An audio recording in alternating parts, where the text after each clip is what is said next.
Hi, everybody. Welcome to the Sports Psych Sesh, bringing you the latest academic research and news in an easy and digestible way. I am not joined by my partner in crime, Owen, but I'm with my good friends, Dr. Erica Tibbetts and Alyssa. And today, the theme is social justice. Would you guys like to introduce who you are and kind of your background? Okay, my name is Erica, and I finished my PhD at Temple in May in sport and exercise psychology, and I'm currently the program manager for Gearing Up, a Philadelphia-based nonprofit that uses cycling as an intervention with women in recovery from substance abuse. And I'm Alyssa Chirac. I work for Gearing Up. I got a degree undergrad in women and gender studies with a focus in gender-based violence, so that's where I come from. Cool. So the theme of today is social justice, and Gearing Up does a lot of work in social justice. Could one of you kind of define that for us? I use the term social justice to mean efforts that are taken to provide people at every level of society with the same access to human needs or things that can make their quality of life sort of baseline level. So a lot of the needs and rights that I would talk about would be like healthcare or access to good food, access to clean water, safety, basic levels of safety. Education. In this country, we believe that every child should have access to education, and I think that we're not doing the best job at making that equal for each child, but we assume that it's a right that every child should have. For me, physical activity is a right that everyone should have, like access to physical activity, access to and knowledge about how to be physically active to maintain a baseline level of health is super important. We've recently, in this country, started to understand exercise as medicine and to understand the detriments to health that happen when people are sedentary. And so efforts are being taken, and Gearing Up makes an effort to provide physical activity to populations who don't otherwise have access to it. So what does Gearing Up do specifically? Gearing Up partners with facilities in the Philadelphia area who provide inpatient treatment to women who are in recovery from substance abuse. So Gearing Up stores bicycles at each of these facilities, and we have a trained staff member who leads 2 or 3 rides a week with women who are receiving inpatient drug and alcohol recovery services. We also teach an indoor cycling class at the Philadelphia County Women's Prison. And that was what your dissertation was in, if I'm right. Yes. Can you kind of explain what you did a little bit? So my interest for my dissertation was in understanding incarcerated women's motivation to exercise. So like I said, we are understanding, the academic and medical professionals in this country, are understanding more and more that in order to maintain physical and mental health and social health, people need to be physically active. So there are major health detriments that happen in prisons because when people are incarcerated, they don't have access to physical activity. They're sitting in their cells, they do a lot of sleeping, they're really depressed, and it costs billions of dollars to maintain the health of incarcerated individuals in this country. And I think that a way that we could decrease healthcare costs, we know that a way that we could decrease healthcare costs is to provide regular physical activity to inmates. So there are programs popping up all over the country and all over the world, especially in the UK, to provide physical activity to incarcerated women.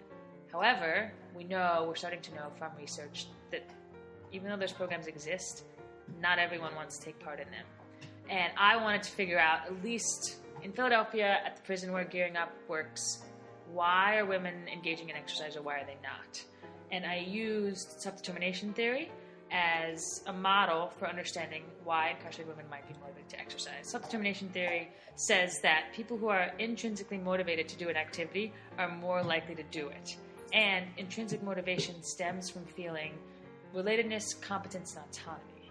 So I did mixed methods, qualitative and quantitative work, looking at levels of relatedness, competence, and autonomy in women who were enrolled in the Gearing Up program at the Philadelphia County Women's Prison, and found that women who are able to build relationships and feel competent will be more likely to exercise. As you might expect at a women's prison, not everyone feels autonomous because can't when you have no freedom and very little control over what you're doing in a space. Can you talk a little bit about some gender differences between men's prisons and women's prisons? Yeah, so one of the great challenges that faces incarcerated females in this country is that most policies and procedures and spaces are created for male inmates.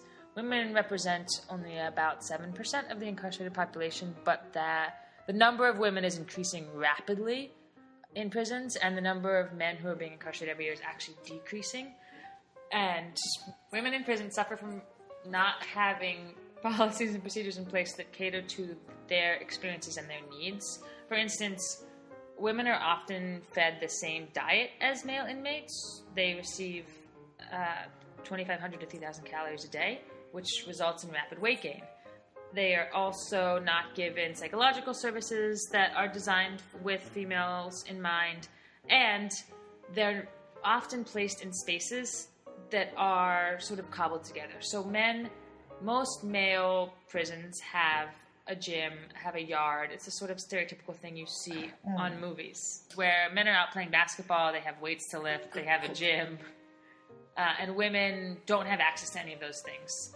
Their spaces are smaller, they're not given opportunities to exercise, and it's not promoted as a coping mechanism. For men who are incarcerated, exercise is often seen as a coping mechanism to deal with histories of violence or aggressive tendencies, and women are not expected to do the same things just because of the way that society, especially in the United States, presents women and men's needs and coping mechanisms. So a lot of the women that I work with in the prison here use food as a coping mechanism, whereas the men who are incarcerated in Philadelphia use exercise. So in Philadelphia, the average male inmate loses about a pound over 3 months when he's incarcerated, and the average female inmate gains about 30 pounds. We're seeing vast differences in weight gain for male and female inmates, which is related to access to physical activity and diet. And men's spaces are created with this vision in mind that men will work out and use that as a coping mechanism, and that women won't. So at the prison here, for the women, there's not always a staff member in the gym. They are given gym time maybe once a month, maybe once every 2 weeks. The yards, yard outdoor spaces on their units are tiny. They're not even the size of half a basketball court. So women are not being given access and the opportunity to be physically active. So can you guys talk a little bit about what your specific roles are at Gearing Up? Yeah, so my specific role is I work with women once they kind of get through our program. With women once they get through our program, once they earn a bicycle. That's a thing that Gearing Up does. When women cycle 150 miles with us and prove that they can fix a flat tire and all that kind of stuff, then they earn a bicycle with us, which is really, really cool. So once a woman earns a bicycle, I work with her to do things like build a resume and find a job and make sure that outpatient is all set up and all that kind of stuff, which is cool and difficult because those systems that are catered to men re-entering are the same. They have the kind of same issues that Dr. Tibbetts was talking about. So that's what I do. And I work with our volunteer program, which is also really cool. Cool. And Dr. Tibbetts? I am the program manager, and I also handle all of our impact evaluations. So my role is twofold. I make sure that on a daily basis all of our operations happen, that we are leading bike rides in a way that is uniform across our programs, and that we are encouraging women to be autonomous and build physical health and social health. And I coach our ride leaders to help them with how they engage with staff, how they engage with participants, making sure they're focusing on safety. I make sure we have bikes everywhere, that our mechanic gets around to all of our programs, that if anyone is on vacation or out sick, that we get coverage for those rides. I facilitate communication between our administration and program staff. I do invoicing. I run payroll these days. And I also do our impact evaluation, which means that it's my job to figure out who Gearing Up is working with, how we're helping them, and how we could do a better job of helping them.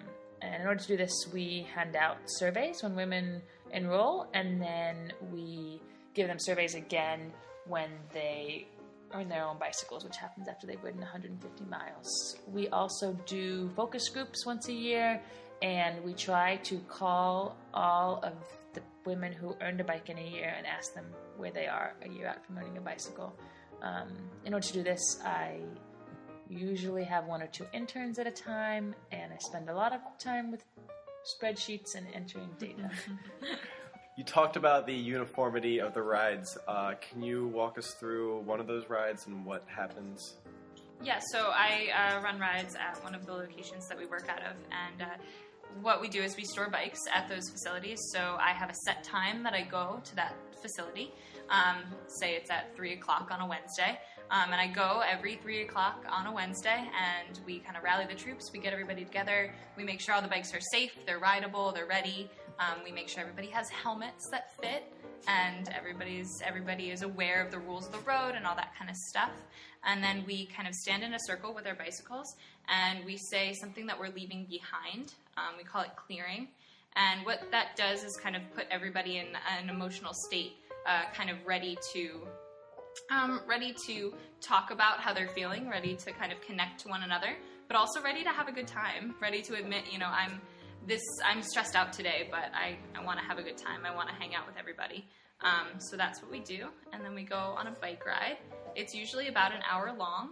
An hour can mean anything for people on rides, though. It can mean 2 miles if we're tired and moving slowly and people are brand new to cycling, or it could mean 8 miles and we sprint up some hills. So exercise for the women that we work with can vary completely.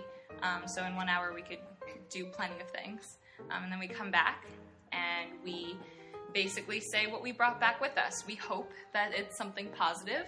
I have some women who bring back just themselves, and that is the biggest thing that they're super proud of. They did it. They brought back a sense of accomplishment, laughter, a sense of community, a lot of different things that they bring back. And that's how the rides go. Very cool. So Gearing Up was started by a master's student at Temple University studying sports psychology. Can you talk a little bit about how sports psychology is kind of integrated into the whole process? Yeah, so in sports psychology, we talk about 5 main components. Imagery, goal setting, self-talk, cognitive restructuring, and anxiety and arousal control. At Gearing Up, we include a lot of those elements without calling them that. We do focus a lot on goal setting and how women can sort of use our program as an example of how they can achieve things and accomplish things. We often work with women who say, I've never done anything before. I've never achieved a goal before. I've never been able to set my mind to something and do it.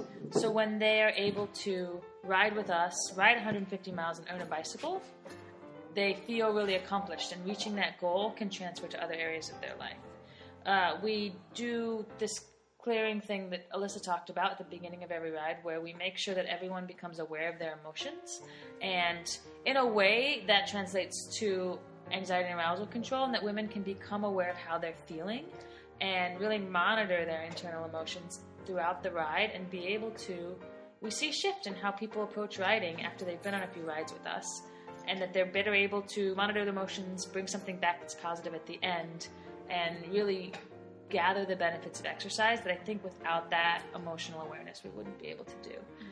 We also subtly try to work on some of the ways that women talk about themselves. We see shifts in the way that women describe who they are. So if sometimes when we meet a woman, at the prison especially, we have people say, well, you can't trust a criminal, and I'm a criminal, or I'm an addict.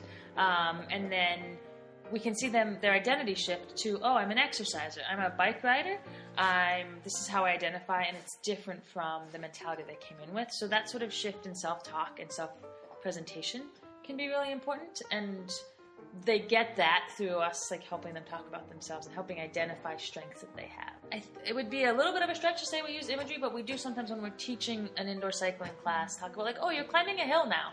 Picture yourself climbing a hill, and that can create more interest and more efficacy when they're picturing what this actually is they're doing, rather than just spinning their legs over in a gym. So I have Probably had, on one of the rides that I led recently, I have had a woman say, oh, like every time I go up a hill, I think that Beyonce is going to be up there and that she's going to sing to me because it's a huge goal that I'm accomplishing. And, Beyonce's up there. And I think that's like very funny. And I think it's her visualizing her accomplishment and kind of realizing what that means. Yeah. And it's things, sometimes like women will come flying down a hill and be like, this is 3 miles. And we work on building motivation by providing incentives to women. My advisor, Dr. Sachs, really likes to hammer home how motivation works, and that sometimes when you start engaging in an activity, you might do it for extrinsic reasons. And so for us, that means that we provide women with a water bottle at 10 miles. And when they ride 25 miles, we give them a t-shirt. Later on, we give them sunglasses and socks. At 100 miles, they get a hoodie. It says 100 miler on the back of it. So we build in a lot of extrinsic motivation to start with, and we sometimes talk about, especially at the prison program, like, why are you motivated to come to class? We have them identify extrinsic motivators, and then we hope as they engage in the activity that they begin to build this intrinsic motivation, which, as I mentioned earlier, we try to provide options for them to feel competent, to feel related, to feel autonomous within our program. And so we try to build this intrinsic motivation. And then as they go further through our program, the amount of incentives we give them actually decreases. And after they've ridden 150 miles, the last incentive is a bicycle. But we do have women who ride 300, 400 miles in a year with us, and we find that once they've gotten that bicycle, they don't need any more extrinsic motivators because they've now become intrinsically motivated to engage in this physical activity. So it's a really good model of how you can get someone engaged in something by building like social connections, extrinsic motivators, and then they pick up the intrinsic motivations they're going through, which is really cool. It's like sports psych in action. Nice. So, Dr. Tippett, you work with the Temple fencing team, and that's kind of more of a traditional applied work setting with the team. Have you learned anything through that process that helped with gearing up, or maybe vice versa? Yeah, I think while both of those experiences are very different and the populations are very different, the importance of team building and the social environment and some of the same motivators cross over. I see with the fencing team that while they're all individual athletes who are very concerned with their individual performance, they do need to get along. Team building in both those settings is very important. Women that we take on bike rides with gearing up need to get along with each other. The fencing team, they need to support each other. When I've worked with them, they have identified that they fence better when their teammates are cheering them on, when energy is high, when they feel really related, when they feel like they've got a strong social backing. Women in gearing up, it's the same thing. They are more likely to go on a ride if they're volunteers, if they really get along with their team leader, if there's a big group of women at the prison, that's more exciting. If there's a big group out on a ride, we know that the social atmosphere makes a difference. So I've seen that in both of those contexts. And I've also seen in both contexts how physical activity can improve the mental health and the social connections between people. Like the social bonds that people build both in fencing and out on a gearing up ride are ones that they wouldn't have built if they hadn't been on a team or out on a ride with us. So definitely watching the benefits of physical activity happen is something that I can see in both contexts.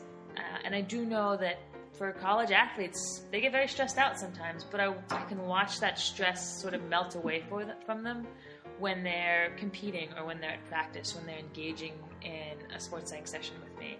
And we literally watch women we ride with go from being depressed or angry or grumpy or feeling isolated and take them out on a bike ride, and we watch them become happier, and we watch them yell for joy or start up a conversation with a volunteer, and their whole outlook changes. So definitely in both of those settings, I can see the real pure value that comes from being physically active. Cool. So if people were interested in learning more about gearing up, how would they get a hold of it? So our website, gearing-up.org. We are also on Facebook, and you can search for Gearing Up. Gearing Up, just Gearing Up. Yeah. And we're also on Twitter as Gearing Up Philadelphia. And on Instagram. Which is the most fun, I think. And we do, if you want to contact me, my email address is erica@gearing-up.org, and we have lots of material relating to our programs, the benefits, all of our numbers and that kind of thing, so if people are interested in it, we can provide lots of literature on what Gearing Up does. Nice. And also, if throughout this podcast, if you hear any errant chewing noises or maybe yawning, we're joined today also by Gearing Up's dog, Jack. Jack the dog. And he loves chewing this bone in the table Yeah. and making noises that I think should be covered by the background piano music, but who knows? Jack also understands the benefit of physical activity. He's very anxious if he doesn't go for a run in the morning. Well, on that note, I think we're going to wrap things up. Since Owen's not here, I'll handle the social media stuff. Please visit our blog at sportspsychsesh.blogspot.ie or our Facebook, which is probably facebook.com/sportspsychsesh. If you could subscribe to our YouTube, that'd be great, because right now we're youtube.com/ a series of random letters. But if we get 100 subscribers, we would be youtube.com/sportspsychsesh. And we're at 22. And there's more views than people subscribing to us, so just click that subscribe button. It'd be really nice. And thank you both for joining me. Thank Thanks you. for having us. Yeah. Great.